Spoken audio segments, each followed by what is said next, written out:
point in time, just some folks have been on ground. committees for 12 years. Without, Yeah. And it's also not quite clear that members were added properly or resigned properly. So we have to kind of start somewhere to clean this up a little bit. Super fair. Okay, cool. So is there a second for this? Second. Okay. Where is the town board? Previous vote? Didn't read the whole thing,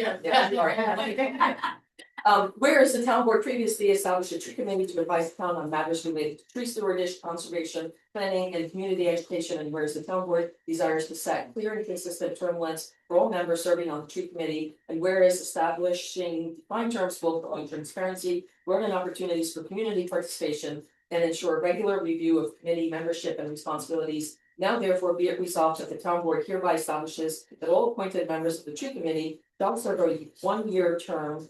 And be it further resolved that members may be reappointed for additional terms at the discretion of the town board. And be it further resolved that this resolution shall take effect immediately upon its adoption, and all members' terms will expire December 31st, 2026. Aye. Aye. Resolution accepting highway resignations. Be it resolved to accept the resignations of Highway Superintendent Don Allen and of Carson D. Thank you. Totally. From the Highway Department effective March 27th, 2026, and be it further resolved to thank Don Allen and Carson for their service to the town of Woodstock. Sir. All in favor? Aye. And great thanks to Don Allen. Yeah, thank you. Resolution amending resolution 61-2026. So this was something that somehow didn't make it into the minutes. I think that was the case. But it was, we had the amount, we had the town, the town part of the grant, this is for the town grant application, and the town part, we had in the whereas, or we had it in the be it resolved, but we had a blank in the whereas, and it was the same number along both places, we were just putting the number in both places. Okay. Whereas the minutes of the meeting held on January 20th, 2026 were previously approved, and whereas it has come to the attention of the board that the approved minutes containing information that requires amendment to accurately reflect the actions taken at that meeting, now therefore be it resolved that the minutes of the meeting dated January 20th, 2026 are hereby amended as shown in attachment A. Be it further resolved that the amended minutes shall be entered into the official records of the organization and shall replace the corresponding portions of the previously approved. Second. All in favor? Aye. Any opposed? Discuss. Yeah, I have question. I just want to know what the amended approved minutes are going to be. So what is what happened? Yeah, there's one amount, because this is for the TAP grant, so with complete streets and with trying to get the Tinker Street Department of Transportation project, where their project that's supposed to be planned this year and supposed to be implemented next year is going to change streets, 4 bridges, and make sidewalks ADA compliant from Rock City Road out to about Schoolmaker Lane and where the Woodstock post office. And we're getting the TAP grant, big streets, thanks to Noah for supporting this, is getting a TAP grant to do a bike pedestrian path so that people can safely get themselves from the Woodstock post office out to the Bearsville area and the new library. So the TAP grant does require that the town put up some money. It's about a $6 million TAP grant that the town will put up about 20%. And so what is in the resolution that we did before was it said what the town's amount was, it had it in the whereas, but it had it in the to be resolved, but in the whereas it was blank, it was meant to be the exact same number, that just we're filling in the blank with the exact same number. Gotcha, that's the town matching on top of the county, whatever the county approves. Yes. Based on what the DOT approves for that project. Right, well, it's for the TAP grant. The DOT, the part of the project from Rock City Road out to the Woodstock post office is the DOT project, and it is fully funded. They got to go. But not fully approved necessarily in terms of like the situations or the bike path or whatever, right? What is handled by the DOT is from Rock City Road out to the Woodstock post office. Right. That is a project that is approved, funded, etc. What Complete Streets is asking for is, hey, let's not stop there with the sidewalk. let's get a bike pedestrian path that takes us from there out to Bearsville, and that's the. This resolution is not that though, just interject. No, just, yeah, it's not, that resolution is not that, so the understanding is that we are approving. Application for the TAP grant without an approval for the final plan for the bike path. Well, right, but what we're just doing now is we had already approved that. It's like a resolution. general, like, hey, we're gonna approve funds for something that's gonna work for everybody, but we don't have the final. We did that last time, this time there was a paperwork error. Yeah, That's Yeah. what And, happened. And just interject to answer Lee's question, you're right, nothing is approved. Right. And so, everything is up for discussion. Actually, there'll be an announcement that next Tuesday, at the community center, there'll be, so absolutely nothing has been decided at this point. yeah, there's no final. That's right. It's part of the meeting, and we hope everybody comes, because a lot of, Yeah. we have the engineer, we have a traffic engineer is gonna be presenting the detail, and there'll be a chance for questions to be answered. Excellent. But after this, just to clarify, the matching money that the town is supplying, the town has that money, it's. The town has This is the question for the supervisor. Sorry, so Complete Streets and the DOT believe that we'll actually have to match, this is the highest number we have to come up with. That our match would actually be 5%. Hubbard and Grace from Complete Streets are working to have it cost us nothing. Okay. Everything that, my understanding is that every single thing they've done to date, I could be wrong, do not quote me on this. But I believe. Yes, say it on the record anyway. That's, I know. But we should ask them what, I believe that they have found grants for everything they've done to date. And they've been super successful with that. And the idea is that they've been working literally night and day to make sure that it doesn't cost taxpayers anything. So So that's that's the attempt. the intent. Great. Okay, where were we in this one? I said yes. All in favor? Hey, Any opposed?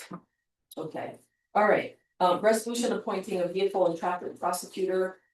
Be it resolved that the town board appoint attorney Michael Resnick as vehicle and traffic prosecutor to the court effective immediately and ending December 31st, 2026. All in favor? Resolution appointing special prosecutor.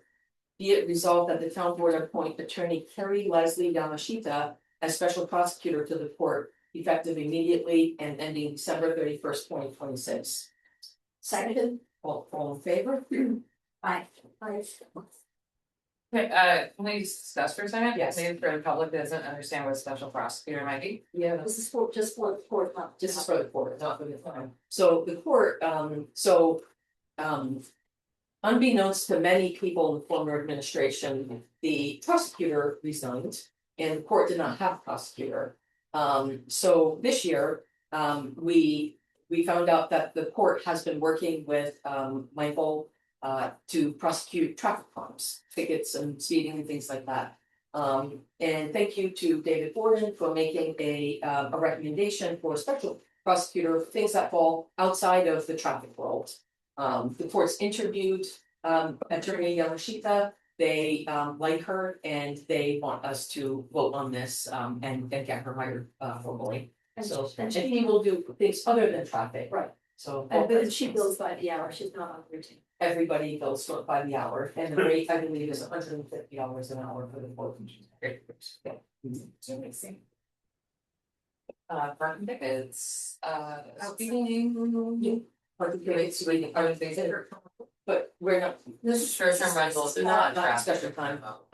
So not everybody voted. Did you capture the vote, Megan? I said, yeah, you all voted on it, good night, That's okay, it worked. Resolution appointing zoning board of appeals alternate member. Be it resolved that the town board hereby appoints Howard Turris as an alternate member of zoning board of appeals effective immediately to serve until December 31st, 2026. Aye. No second. Well, if we have clarification, the alternate member does not vote, that's correct. That's correct. If they don't have a quorum, if they don't have a quorum, my understanding is also member can vote if they don't have. All in favor? Aye. Any opposed? Okay. Resolution authorizing transfer from the codes update reserve to the general fund. Be it resolved that the town board authorizes the transfer of up to $5,100 from the codes update reserve A0240.02600 to the 2026 budget line A1460.40,000 to fund a code upgrade pursuant to the attached invoice. And whereas the transfer of funds from the code update reserve A0240.02600 is subject to permissive referendum in accordance with Article 7 of New York State Town Law. Be it further resolved that the town clerk is hereby directed to publish the following notice in the official newspaper of the town. Public notice for publication, notice of adoption of resolution subject to permissive referendum. Please take notice that on March 3rd, 2026, the Woodstock Town Board adopted a resolution authorizing the transfer of up to $5,100 from the codes update reserve A0240.02600 to fund a code upgrade pursuant to the attached contract. This resolution is subject to permissive referendum pursuant to the provisions of Article 7 of New York State Town Law by order of the Woodstock Town Board, Town of Woodstock, New York. This one. This one. I mean, for a layman and I suck. What is the codes update reserve and where does the money go? So I don't have the exact information with me. We can table it at this point in time. And you wanna? Explain it a little? Yeah, Sure, let's go for it. I just for transparency, so we all understand what's happening. Yeah, so online, we have what's called E-code, so if you go to our town laws, we have to put everything on there. That's done through a company, which is what's this line item for $5,100 is the bill. For 5 or 6, I can't remember off the top of my head, laws from 2022 on. That were adopted by the board, but they weren't published on code. And they were kept. I guess the concept was there's better bulk rate for putting more on at once. And I just wanted, at the end of last year, I said, let's just put what we have on, because that's a long time to go without it. So there's an invoice that explains it all and more to it, further detail, but just a note on this where it says, please take notice that on March 3rd, we probably need to set it down. So I'm gonna change that now, if you're okay. Thank you. Great. All right, and the other thing that we found out was that, for instance, the town board voted to pass bear law, but it never actually was done correctly. So we're gonna have to revisit that, unfortunately, as a town board and start with seeker and all of those things. And Lydia, who's here helping David, will. Hi, Lydia. Hi. Will be helping us to start that process properly and redo it. And we'll probably end up, like Megan said, saving it up for any other law changes. Or we can investigate whether it's true that there's a bulk savings. I'm not quite sure what our options are there. And I would guess that even if the board through the visible savings, we would still make it publish the revised law on the homepage of the website, so it could be identified. What, if I could add to it, so what happens with the code, because as chair of the zoning bridging committee, I've asked for, four of those in and watching go through the process. They go on the E-code site, so at the beginning of a chapter, the law documents will get listed. But what happened with this pass is they actually merged it into the code. So it doesn't sit as one law at the beginning, they have to actually update the lines of code to have it in there. So it's the difference between having it sitting there versus actually being merged into the line by line. So it is there, and the website right now does have a link to the E-code. It has a list of what hadn't been merged in yet, that was just sitting there but not merged in yet. And then we had some other laws that I think didn't even get sent to E-code, and I think some of them actually have been merged too. I think it was a pretty big list. Everything's been merged other than that, the bear law is not in. But because it wasn't voted on, Yeah. the fence law is the last one that went in, voted on, that went in, and there was an email I sent maybe a month ago that it's, I'll resend it, where E-code sent it, and they all had clickable links in it, everything was updated, so it takes you right to the E-code site. So you can see exactly what's been added that covers this bill. Yeah, and the other thing is the tree law, because our town board did look at a tree law last year. But then the public hearing was suspended because they had some more work to do, and that didn't So come that back. needs to be That added. didn't come back yet either, so the bear law and the tree law are two that we looked at, that didn't quite make it to the end. Okay, well, One thing, so the reserve code, the way, the place the money came from, we have a list of reserve codes, and reserve codes are for a specific topic. But a capital fund is for a specific project, a reserve code is for a broader topic. And there was a reserve code, it's not part of the income expenses, I understand it, it was a code set aside for the specific purpose. Reserve code for what? Sorry. There's a list of reserve codes that we have, and this was a code that was set aside as reserve code, I don't even know when it was set aside, Okay. but it was for this specific purpose. So we just exercised what was already there. Okay. We voted on this, right? Well, Yeah. it was seconded Okay, for discussion. sorry. Yeah, including second. All in favor? I'll second. Aye. Resolution promoting employee to grade 6. Be it resolved that Anthony Marciano is hereby promoted to grade 6, effective February 24th, 2026, with the corresponding compensation, responsibilities and privileges associated with this grade level. Be it further resolved that the relevant departments, including HR, payroll, and the employee's direct supervisor, shall take all necessary steps to update all records to reflect his new grade and an hourly rate of $35.90. Second. All in favor? Aye. A resolution water sewer fee. Whereas it was determined by the water sewer superintendent that the water at 48 Kenneryville Road, account 629/67677, did not enter the wastewater collection system, but rather into the ground. Therefore, be it resolved to charge for sewer the average amount charged in the previous 4 quarters and credit the remaining sewer charges to the account sewer portion of the subsequent billings. And be it further resolved to charge the full amount for the water usage. Second. All in favor? Can we discuss, tell people what that actually means? Yeah, so what this actually means is that this address falls into our water sewer district. And it has been determined by Larry Allen, who is our water sewer superintendent, that the customer was charged for service that they did not get. There's some problem with sewer. It did not go where it was supposed to go, it wasn't working properly. And this had been done, to my knowledge, once before, some years ago. So we were able to find that resolution and utilize it for this case. They pay for all the water, but they don't pay for the sewer services that they did not receive. Well, did this happen for 4 years? No, it happened for, well, it has been going on for a period of time, and I guess. This was the way that this was handled in the past, setting precedent. So the average of the last 4 is how they took care of it for the last two quarters. That's what we're reimbursing for. The amount is gonna be determined by, it's about $3,000. They're gonna look at the rate or the date. Yeah, so.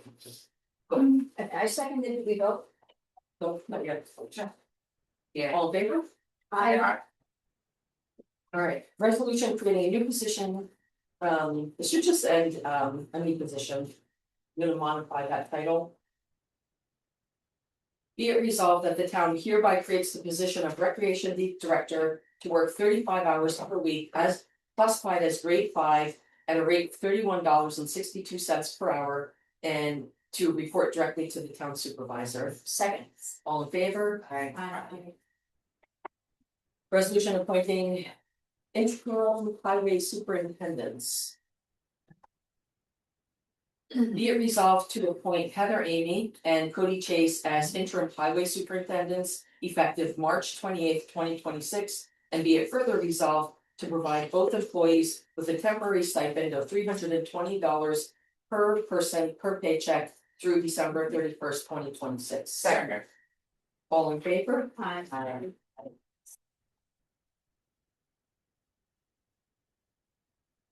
What we might one for resolution, the final version.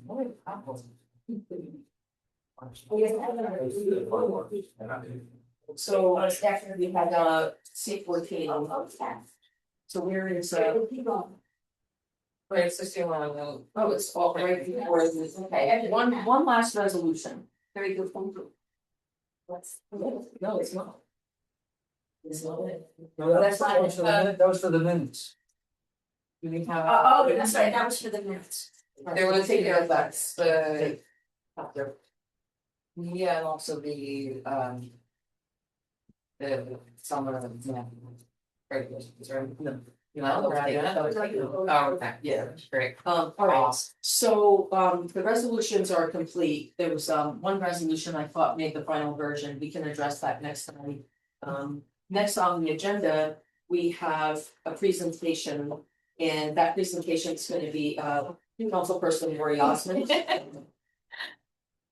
Hopefully I'm charged. Yes, and the Zoom will go off without it.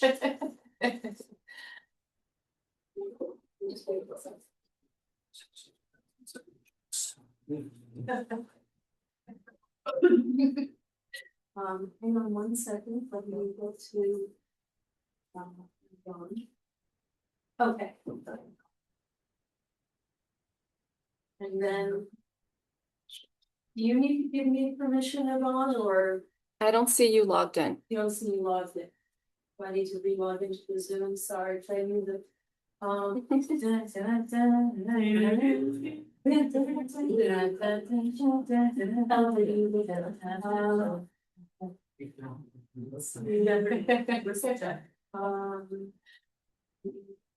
It's only good.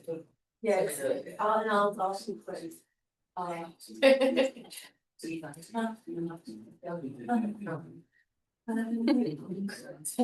Right, right.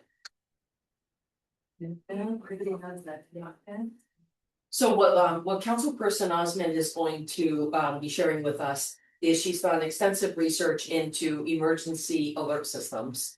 Some people might call that a 311 system. Basically, how do we notify residents if there is a giant pothole on Tinker Street, or if trees are down on Ohio Mountain, or, you know. Or volunteers are needed at the warming center or the Well, we cooling pay per center. text, so depending on the text, maybe, yes, so, but we do pay per, I believe we're gonna end up paying per Not message. Not always. Okay, alright, so basically, this is a way for us to communicate with residents, you know, with what's going on.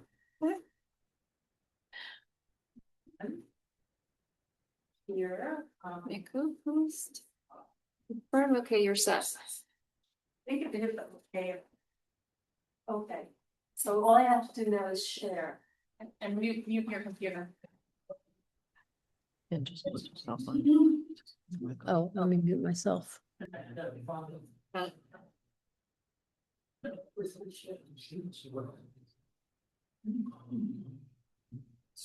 You want a little green after this? There's a little green button on the bottom again. That's so sure. I think it's be okay.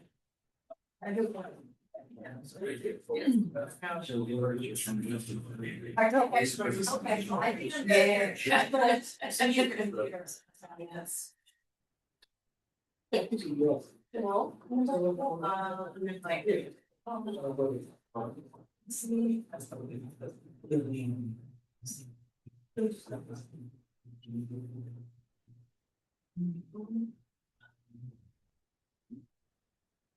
It's gonna be great. It's gonna be great. Hang in there. Okay, You get to hit those buttons, reclaim host and it's recording, hit okay on the computer. Okay, that's wonderful. wait, I don't have those buttons. That's from the I monitor. think Yvonne. That's from the monitor, it's logged in. All right, this is a brief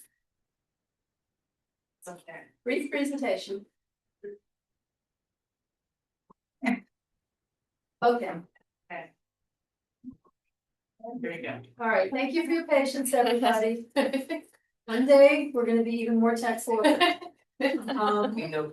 Yeah, you will be.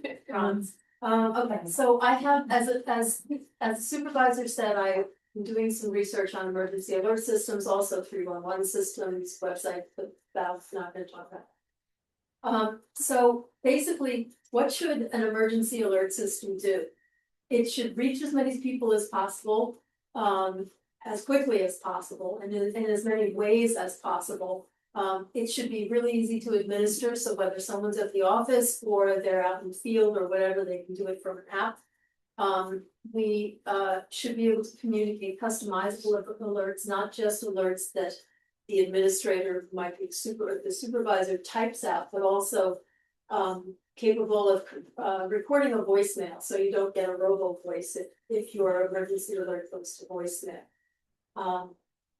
Ideally, other features are, or ideal features would be that residents can easily opt in. You put a link on any existing town website, it takes you to a page where you can opt in to emergency alerts, and then you decide how you want to be notified. Is it your landline, your cell phone, your email, via text? All of those options are ideal. Some companies will only do it by text, which I'm not in favor of because then it cuts out anybody who doesn't have a smartphone. Bilingual communication is also important. So in an emergency, someone whose primary language is not English will still be alerted to something. As I mentioned, communication through as many different ways as possible, including social media, ability to voice record those custom messages, and to create subgroups. So in other words, when you opt in, you have the option of I'm going to join the people who live along the Sawkill group, or I'm mobility impaired and I might have trouble getting out of my house in an emergency, those sorts of things, so the town knows. And this is all things you choose. You're not having this imposed upon you. Some companies will charge for alerts, like one that I spoke with, because I've done demos and meetings with 5 different companies, and I'm really focusing on 3. One of them charges $1,000 for 25,000 alerts. That sounds like a lot, but when you've got 6,200 people, even if you've got 300 households, 8 alerts a year and you're at your 25,000. So that doesn't make a lot of sense to me.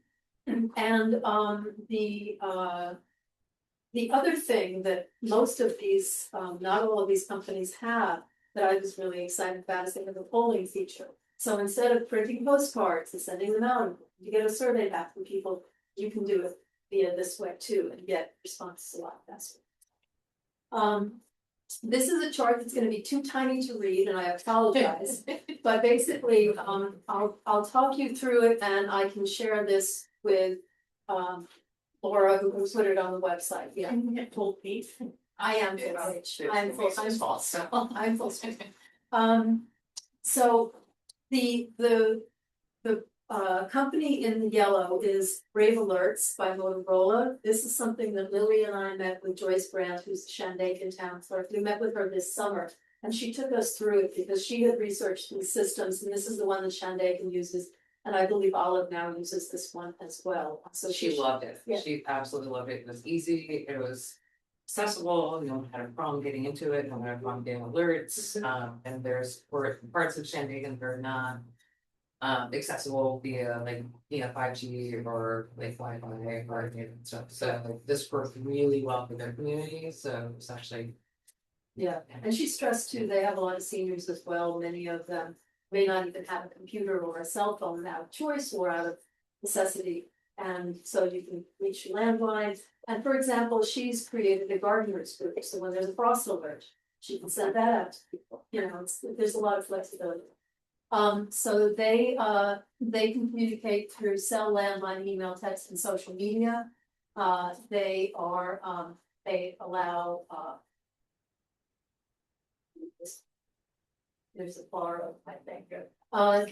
They allow subgroups, as I've talked about. They can you create custom messages, as all of these 3 do.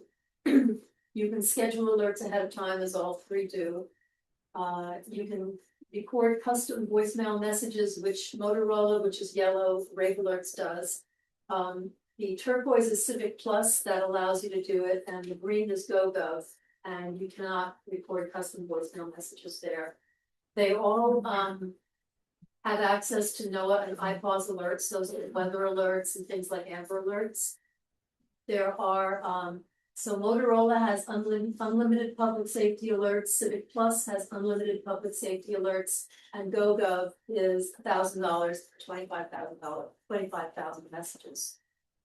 They all have some form of geo-targeting where you can just send to a certain neighborhood. They're all administered via app or website. You can add attachments in email or text in URL. And both Motorola, which is yellow, and Civic Plus, which is turquoise, have a survey feature, GoGov does not. And Motorola and Civic Plus are multilingual, GoGov is not. The other two I talked to was TextMyGov. You might remember back in July 2024, there was a presentation to the town board on TextMyGov. The reason I didn't put that in these top three is because it's text only, and that eliminates a segment of the population, which I don't think is good in emergency. And then there was another one called HeyGov, but you have to have their website in order to use their alert system. So I didn't put that in those two. Next steps is the town would need to issue an RFP. Proposals would have to be gotten. Board would review them. We would vote on a top choice, have public discussion. Supervisor would sign the contract, and it will take about 3 to 4 weeks for a company to implement this. We don't have to create a website. They handle all of that. We just put up the link on the site and they do the rest and with feedback from us. Because and all these categories, by the way, are customizable. It's not just, tree down, flood. It's all sorts of customized categories. Yes, a very quick question. In case of an emergency, are there any requirements, or is it possible to coordinate with county or state alert messaging? And if so, do any of these platforms facilitate that process? Yes, I believe that Civic Plus and Brave do. And is there a requirement to coordinate? No, I don't think there is. I mean, it seems like it would be very smart to, but. Board members, why don't we start, Reggie, Thank any you. questions? There's no questions right now, but thanks for the presentation. And also, Sorry, all of thanks, these Sue. companies are willing to do a demo for the whole board. I mean, it's not just because I watched them, doesn't mean I should be the only person. Thank you. All right, So guessing that the RFP, we probably pick the first two, then it sounds like they clearly are the better choices than the third one. So when you say issue the RFP, we'll probably RFP two of them, and we might want both of them to come in and present, or Well, I think I know what the costs are, and I didn't wanna share that yet. run the whole thing here. One is gonna be a lot more cost effective. Okay, so we might just RFP now. Right, well, I mean, my understanding is we need to get multiple proposals and then review them. Yeah. And then pick the best based on features and price. What are the RFP, like, where you think the numbers are on both of them, like in your top two? Just as like a. Two of these should be able to come in easily for under 6,000 a year. The other one will be a little closer to 10 and maybe a little bit less if bundled with one of their other offerings, which we haven't started to look at. But it sounds like we'll have to RFP three, because as anyone just confirmed, if you go over a certain price, you have to have three. Right, and it doesn't mean we can't RFP 2 out of the other 2 out of that 5. I just personally think that texting alone is not great. No, that's not. So. thank you very much. Okay. Any other questions from the board? Okay, I have a question. Do any of these allow multiple administrators? Yes. Are they in the top two? They all allow multiple administrators, within reason, and the reason being probably don't want 6. Right. But you want Like maybe. highway managed. Exactly, and have a backup, Okay. but yeah, you designate the administrators and then multiples. Wonderful. Okay, so it might make sense to have a presentation by at least the top two. Mm-hmm. That would be a great percent. Yeah, we'd be happy to. Okay, all right, so we'll work on that. Thank you very much. Okay, bye. Thank you. Before we go to public heard, there are a couple of announcements, and I want to make, but before we do that, I want to make a motion to discuss a topic that's not on the agenda. And that is the recreation camp, and for me to do that, I require a second, since it's a non-agenda item. Second. Okay. We're talking, yeah, okay. Parts. So what I want to do is try to explain a situation that we have going on here, but what I want to start off with is to assure the public and parents that the town board has heard that increasing the cost of the camp is a hardship. And we're not going to do that. But at the same time, what we're gonna do is talk about why that came up and where we may be able to go next. So the challenge that led us to think that we have to do that right now is try to break this down. In 2025, the budgeted revenue from the camp, the town expected to get $72,000 from parents sending their kids to camp. In fact, only 65, I'm gonna round these numbers, so I don't have to get to the penny. $65,000 came in, so there was a $5,000 shortfall. At the same time, the anticipated expenses for the camp last year were $91,000. So higher than the 72. But those expenses went up to 109,000. So 65,000 came in, 109,000 went out, right? So you can think about your own bank account, and when that happens, we have a big gap in the budget. And it's okay if it's a planned gap. That's why a budget is adopted every November, and the town says, I expect this much of a loss, but our youth are very important. It's a thing that we want to do. We do a great job here with the kids. Michelle has, been part of that, and Megan is now part of it. And so this is a good thing. But looking at this from a financial perspective, that last year was a big gap. This year, we expect to get $72,000, but the trend has been down every year. So we don't know what we're going to get. And even though last year we spent a bit over $109,000, the budget from last year, the budget for this year to expend out is 101. So immediately we're short, like right there. We don't know if we're going to make the 72,000, and last year we spent $109,000, by the way, just on salaries for 7 weeks. Just on salaries for 7 weeks. Just think about that. And what happened from last year to this year is minimum wage went up by 50 cents per hour per person. And folks coming back were going to get a 25-cent per hour raise. So we have probably $60,000 gap, which is very large. The budget reads that we would have about $32,000 of a gap. The reality of the situation is that the budget did not account for an increase in minimum wage, folks coming back and getting their quarter. And so now we have a very large gap that taxpayers have to fund somehow. So that's just salaries. 109 last year, add 50, add the all these quarters add up to lots and lots of dollars.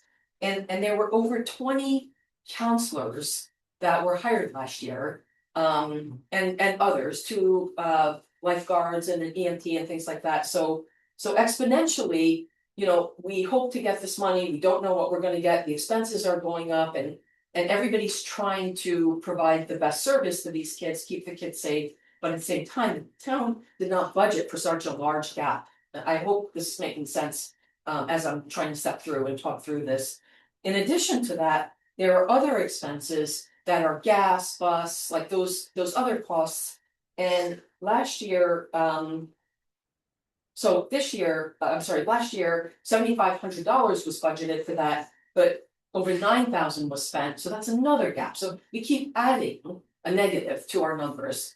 And this year we have 7,500, and I feel terrible because the clerk's office is tasked with keeping to that when we know darn well that everything has skyrocketed. So it is near impossible to meet these numbers. So we have a budget from the last administration that is upside down when it comes to this. And we're trying to figure this out. Okay. I'm gonna stop for a minute and let's just take a break. I'm gonna ask the board to comment, talk. We're not here to decide anything tonight. We're simply here to get this started. Portion of speed or whatever, as somebody who has a child of that age where it's really critical that they have a summer program.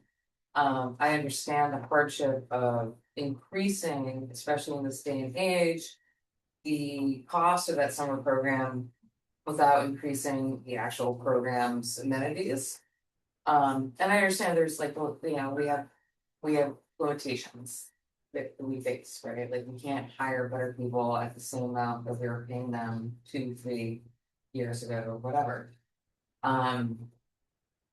I'm really happy that this didn't come to a vote tonight, because I think I would have urged to table it, because I think there's ways to get around it, and I think that if we are gonna take a loss on something, the way that we take a loss should be,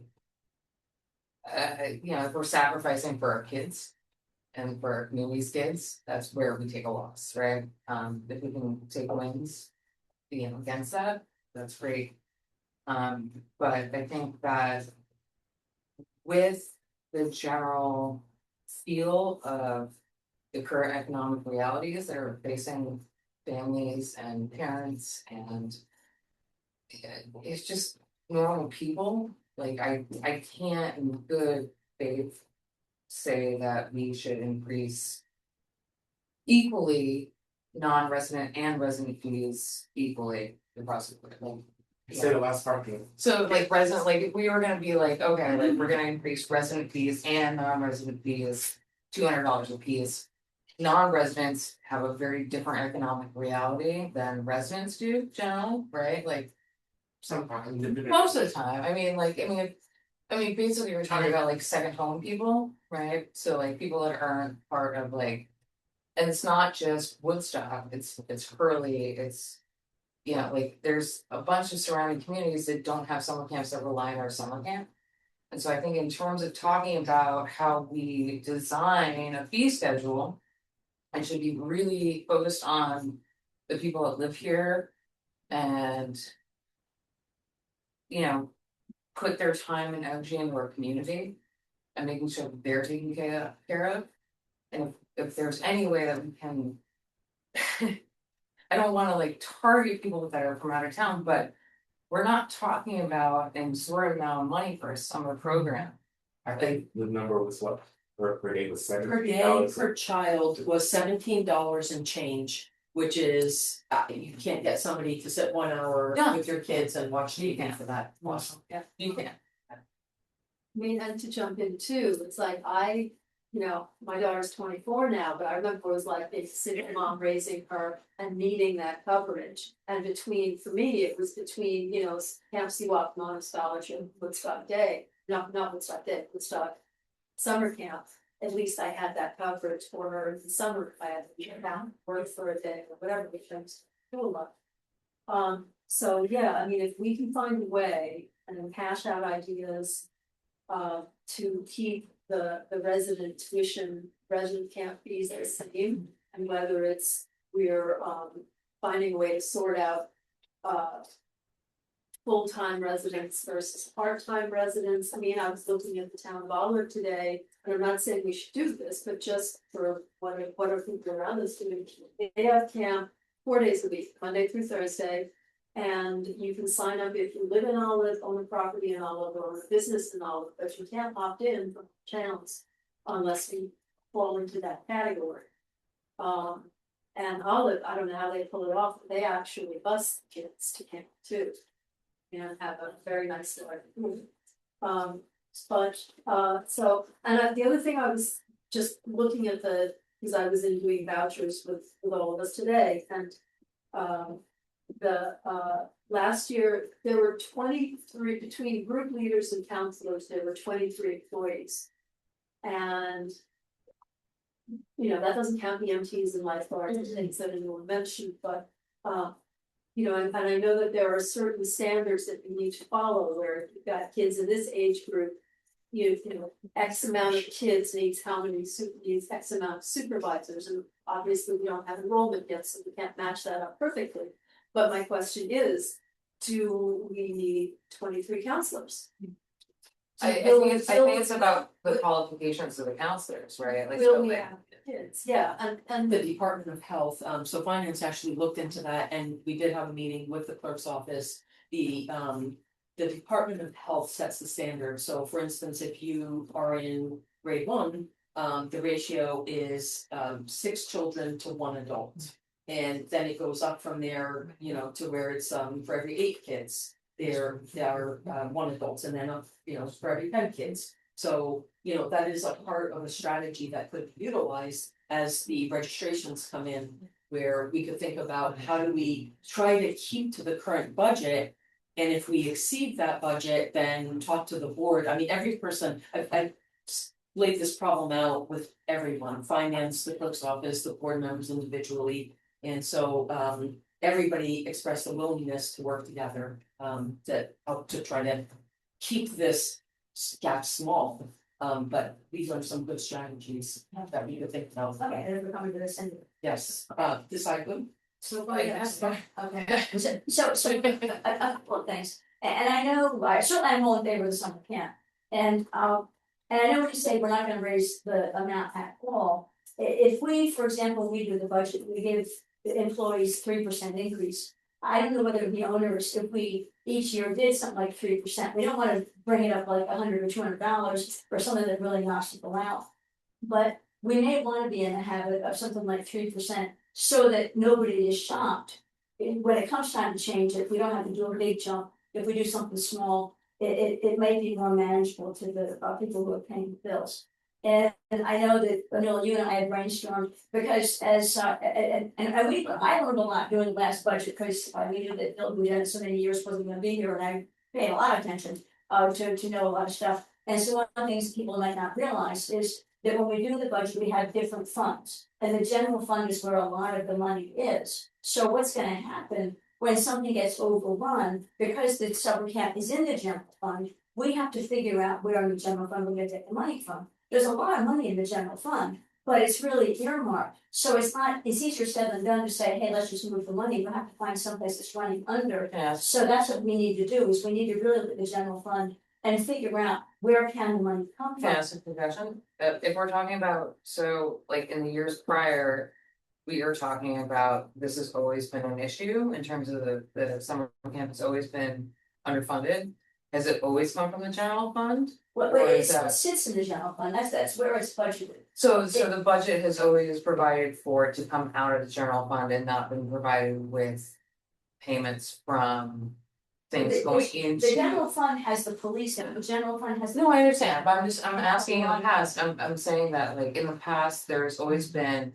It's always been under budget, right? So like that has always been over, like there's always been a deficit in terms of what's I coming in. every year, I know some research, I did. I'm just. You mean it's an under budget or over budget?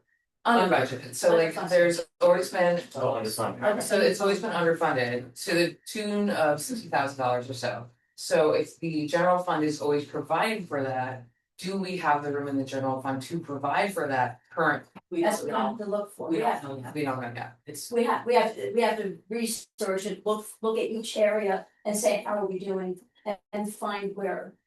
so, And just briefly moving this from this year, but next year, since we've seen this pattern of not enough money being budgeted, maybe that pattern should change. Now that we can do a budget starting in the fall. Because it doesn't seem like it's been covered properly. Has enrollment increased? so enrollment increases every year over the last few years, I'm not sure why. We say It decreases. From community input, it's been lack of activities, lack of. There's multiple reasons beyond school enrollment, that's, a lack of people is not just the reason that people are not. Like, it's not just not kids being in town, it's lack of activity, it's lack of. Agree, and other towns will utilize their own lands. So like could be utilized for certain things, or like different ideas, so to that end, several of the parents I spoke with recommend they want to be part of a task force to help brainstorm this moving forward. So that's something that down the road we'll do. I would encourage the clerk's office to just keep the dialogue open.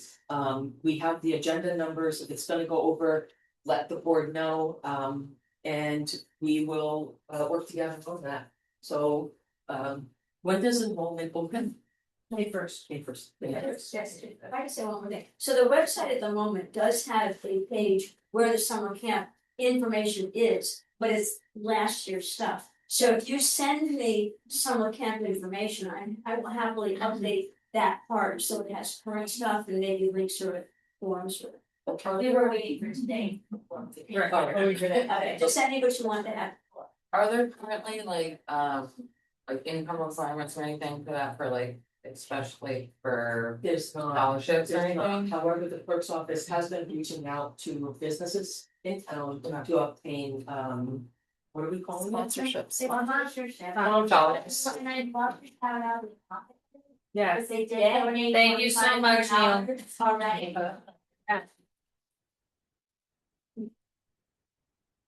So yes, Okay. no and yes.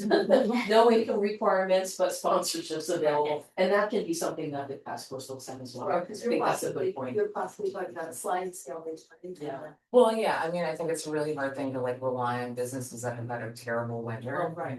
And to sponsor kids, like if we're gonna focus on that, then we might as well not focus on anything. Like- Well, we don't have to. That's- No, I mean, And so, and some people may, I mean, not everybody. But that's like, it's like hopeful thinking, right? Like, so if you're like, oh, like maybe these businesses that have been like in the red for 6 months can like pay for kids to go to summer camp, like that's a harder sell than being like We need a better. like a comprehensive sliding solution. scale.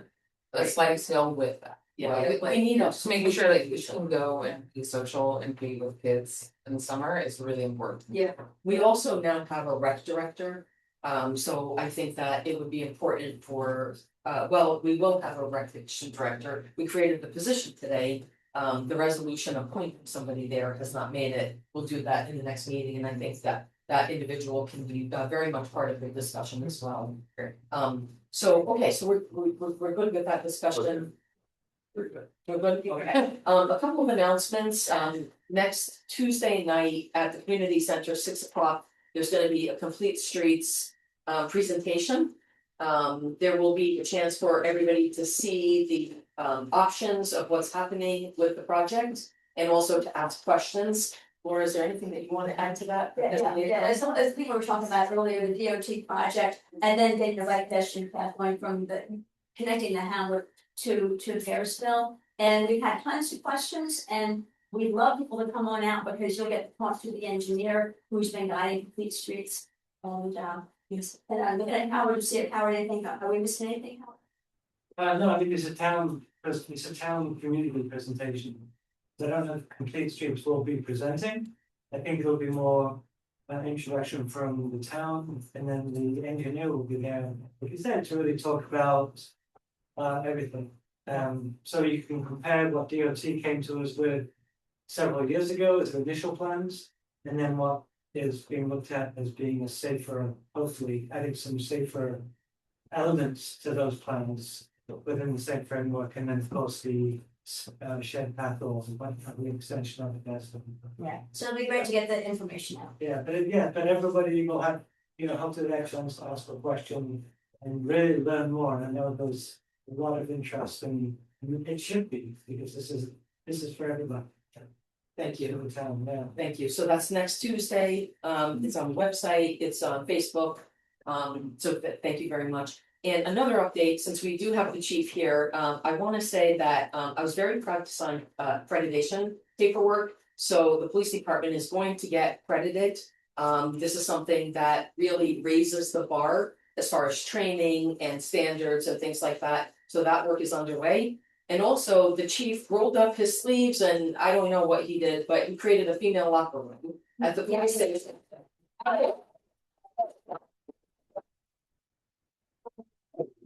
And the cost to the town was 0, so another one.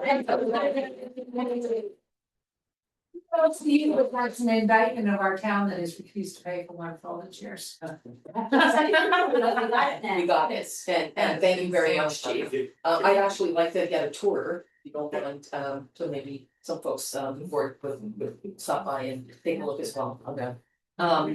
Okay, so we will be moving to public be heard, and as a reminder. Everyone who speaks will have 3 minutes to speak.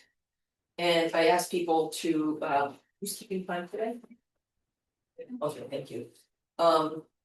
Please be respectful with your time, and who's up first? Hi, Rebecca. Oh, and the board is not going to reply. This is not a Q&A. We really want to hear from the public. So we can discuss things offline or in between these meetings.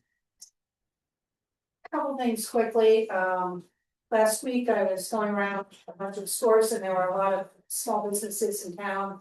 That had a lot of questions about the complete streets. I would request, since the town board is actually running this, maybe make a little flyer, if you could have somebody just go pop it around. Every other store that I walked into with Rebecca actually brought it up because they were very, very concerned and they were unclear. What is actually going on, and they were worried. That's my, number two, we know that, we should know that the summer rec program is really, really important to this community, especially to those parents who are single working parents or working class. We spend a lot of time in this community talking about how we want low income housing, how we care, where our families, there are no kids here anymore. We've let a school close, previous administration did very little to try and enforce that issue to keep our schools. We took a hurt in this whole county years ago when IBM went away, and for a long time, nobody looked at figuring out where are the jobs. So the people I grew up with, they aren't here anymore. There's maybe what, 3 or 4 of us. My kids, they grew up here. My kids' baseball team, now there are only 2 kids from their entire baseball team, from kindergarten to 6th grade Little League, that actually live and reside out of Woodstock anymore. We raise our children here, we send them to college, there's no jobs for them to come, there's no affordable housing. And if it means looking for finding better paying jobs for them here, or getting creative by going to our neighbors in Saugerties and in Curly and the other various small communities, and maybe pushing back on Ulster County, we need to find a reason for residents to be here. Having good things for their children makes people want to be here with their kids. And we don't have that. Possible funding, we know that a lot of kids from the Hurley, West Hurley and the town of Hurley come. Reach out to the supervisor over there, who himself happens to be a retired school teacher, and say, hey, guys, got $1,000 for West Hurley to pony up out of their general fund to add to us, to help us, or $5,000. It's worth a shot. We get a lot of kids from Hurley. On top of that, have we thought about volunteers? We have a community that pays a lot of lip service, that we have the arts, and then we have music, and we have this, and we have that. If we looked around and said, how many people can we get in the community, maybe parents, maybe people who are retired, who could come in and take 1 or 2 shifts and volunteer to do that, we would not have to increase the price. The last thing we should do is to cut the number of days or the number of hours. I relied as a single working parent who worked 2 jobs, raising 2 kids in this town. I relied on that because I couldn't send my kids to a $10,000 a year summer camp program. My kids would have gone without if it were not for that program. Fiscal conservative, taxpayer for 30 years on my own home, 58-year resident. You want to raise my taxes, make sure kids get a summer education. Thank you. You do that. They need it. Linda Lover?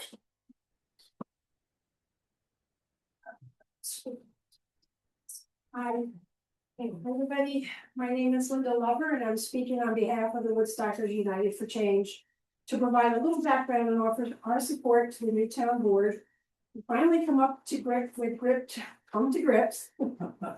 with the 2 water contamination issues that have plagued our town for far too long.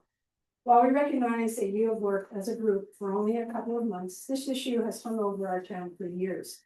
And the health threats for all Woodstockers, particularly our children, pregnant women, and medically vulnerable, are even greater now than they ever were 8 years ago when the dump originated. Here are the facts. The town of Woodstock successfully litigated against the property owner, Vincent Canigliaro, and the convicted perpetrator, Joe Corollas, and prevailed in Shandaken court. The defendants were found guilty of violating town fill and grade laws, chapter 79-8, as well as solid waste law, chapter 192-4, and fined for a minuscule portion of the construction debris. The defendants admitted to accepting waste that was known to be contaminated and originated exclusively from the shuttered Corollas operation in Saugerties. Virtually all of the original 200 truckloads of waste remain on the site.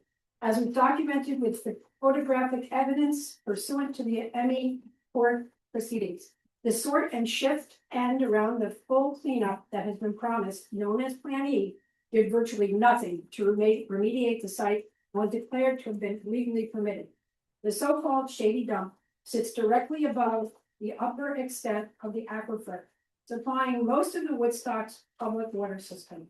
The original violation given by the building inspector was removed by him at the instruction of the previous town supervisor without any meaningful change in its status.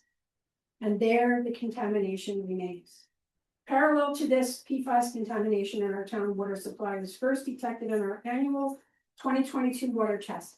Levels then quadrupled the following year and have remained close to those increased levels since. Whether or not this contamination is related to 10 Church Road remains unclear, since sufficient source tracing has not been conducted. But it does matter, since the two specific chemicals that have been detected, PFOS and PFOA, are so dangerously carcinogenic that they are the only substances for which the US EPA has declared that no amount whatsoever can be considered safe.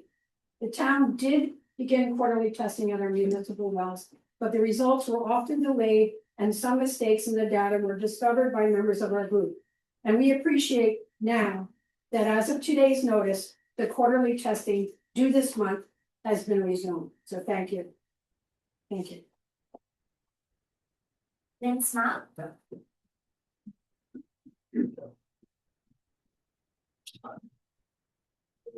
Board members, it's really great to see the board functioning. As a board, nobody's gonna say that. Even though we're probably gonna be at odds about a few things, let's move on that. So, and thank you, Anola, for getting quarterly testing back. In fact, there's too many people that are just nervous. How come we're not hearing anything? What's wrong? And, glasses. I've accomplished here. Given the history, it is our continued recommendation that the following steps be taken. We are eager to assist you in any way we are able. So this is just a follow-up to what Linda just read you. Number one, retain a qualified hydrologist to review the status of our public water system contamination and advise appropriate measures. Have the same hydrologist review the status of the shady dump and advise of any relevant threat, as well as the methodology and processes for legally compliant removal and disposal. Conduct a town board executive session to review with the building inspector and code enforcement officer his reasoning for canceling the violation of 10 Church Road with hundreds of truckloads of contaminated debris still on site. The supervisor must then instruct him that if he does not inspect town long enough to recognize the violation that threatens the health and safety of town residents, he doesn't belong in such a trusted position. When the violation notice is reinstated, it must include written notice to Canada that they must remove all the illegal waste within a certain period and provide documentation of proper disposal, which is exactly according to town law. It's almost perfect. If the owners fail to perform within the allotted time frame, the building inspector should outright condemn the property as a public nuisance and threat to the neighbor's health who suffered incredibly since this whole thing started. At that point, the town would have the right to go and clean it and bill the cost to the owners. If the owners don't pay the bill, the county will foreclose and eventually make Woodstock whole. And that, again, is exactly the way town law is written. The town of Woodstock must make certain the site is properly remediated before the foreclosure notice is canceled. At that point, the property can either be occupied again by the present owners or sold. Number 8, direct the water and sewer department superintendent to immediately resume the quarterly testing, which is due this month. So thankfully, that's already done. We hope we can work cooperatively on these matters with the urgency and transparency. Thank you. Thank you. So I'll leave these. Let's both copies of the family. So thank you. Thanks. So thank you for being here and all your work, and it's been great all year. I think I'm really encouraged.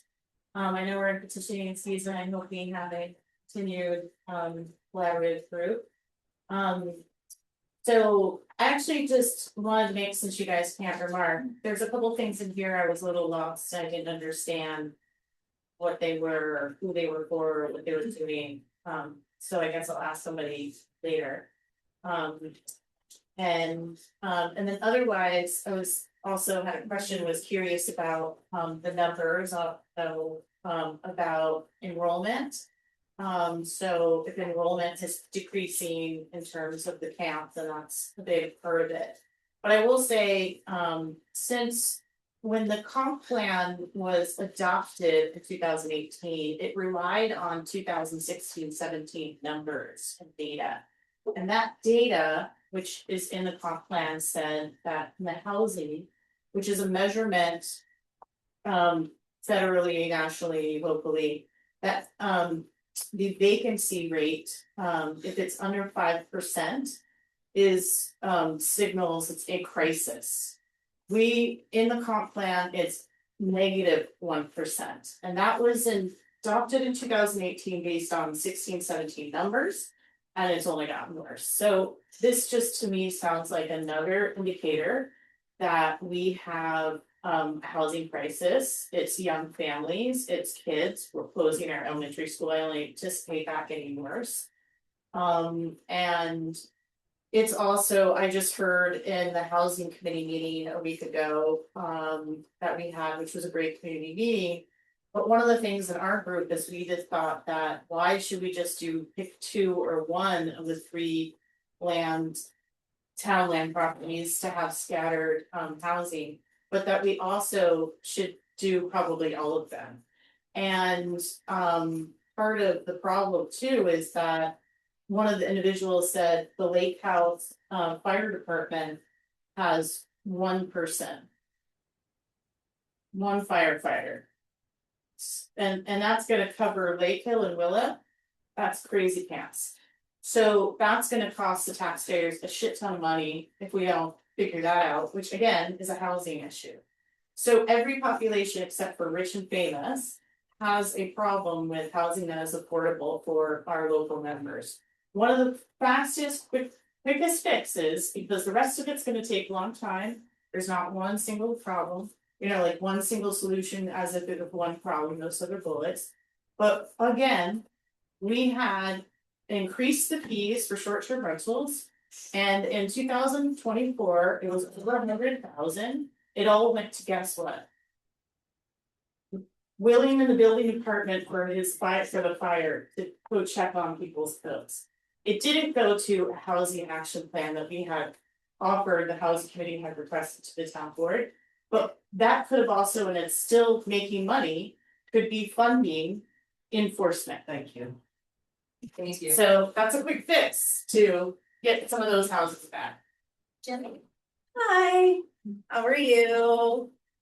So I'm a parent. I'm here to talk about the camp. I got a lot of panicked messages today from other parents, who I think some of whom are on Zoom. So I just want to point out a couple things. I'm not gonna get crazy with you or anything, but a couple of things. So with the camp, I have a 6-year-old and an 8-year-old, both whom have attended camp the past, well, my older daughter the past 2 years. My younger one, her first time was last year. What I would love to come into see you guys discuss is qualifications of the employees specifically and safety, because those are 2 things that are extremely lacking. I went to the town camp. I loved it. My dad could never understand why I didn't want to go to sleepaway camp, but I did truly love to be there because I had counselors who were engaged with us, who were playing with us on the field. There were all sorts of special days, which they still have. I'm not saying that they don't, but it was different. And when my oldest started going, it made me sad a little bit because I could see that I know it can be better, and I understand that money is tight. It's tight everywhere. People are struggling, but we also lack. We talk about this in PTA meetings all the time. There is a severe lack of before and after care around here. It is a problem. It is causing families to move out of district, particularly families who are, divorced, things like that, because they can't. And I know our elementary school currently is working on that. But for the summer, for people who cannot afford the $1,000 a week camps, which is just 1 week. Okay, and I know for me and my family, that is not an option. And I'm really grateful for this option. So is everybody else. And to cut it down to 4 days a week, that's like, ooh, like, I think the lack of enrollment is really because of some of the stuff that has come up in the past couple of years that is so out of order that I won't mention here because I'm not gonna get into that. But because I know parents who are trying to figure it out because they don't want to use this because it has become an untrustworthy option. And that's sad to me because I did really, truly love to go. And honestly, my older one really loves it too. So like, I would like for that to become part of the conversation. Of course, you have to figure out money, of course, like, honestly, I have family who works in government and I have family who work for the town of Woodstock. Like I do have a sense, but I just would really like to see counselors who are engaged, not on their phone. You know, because then the kids have a better time and there's less issues and just less chaos. Thank you.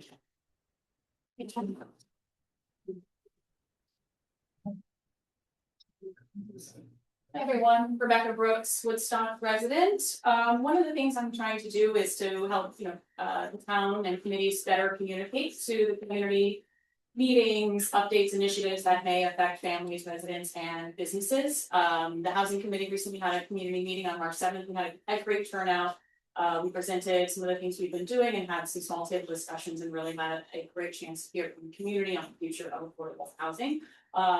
My goal is to generally help make what the town does more easily consumable and understandable. And to that, I'd like to thank Lily for asking all these questions and saying the quiet part out loud, which is, what does this mean? And thank you to the board for discussing it openly and helping us understand the things that we're trying to do for the town. As mentioned, we have another community meeting coming up to talk about the Tinker Street New York State DOT project that's going to update sidewalks and bridges. And at the terminal, you asked people the board to print out flyers. I've actually already printed out some quarter sheet flyers and I've begun knocking on doors to let people know that this is happening. And I'll probably be coming back around to businesses as well. So I'll leave some here for you all to spread those around and spread the word. And on that note, because it is being held at the community center, there is a potential opportunity to put it on public access. And I've been talking with Fanny and Ellen, who's stationed, the public access channel 23 is there and they are interested, and I'd love to help make that happen so that you don't have to just be there on person, you might be able to see it on TV and rebroadcast. So if that's something you'd like, talk to us and we'll see if we can make that happen. Otherwise, I think that's all I have. Thank you so much for your time. Thank you.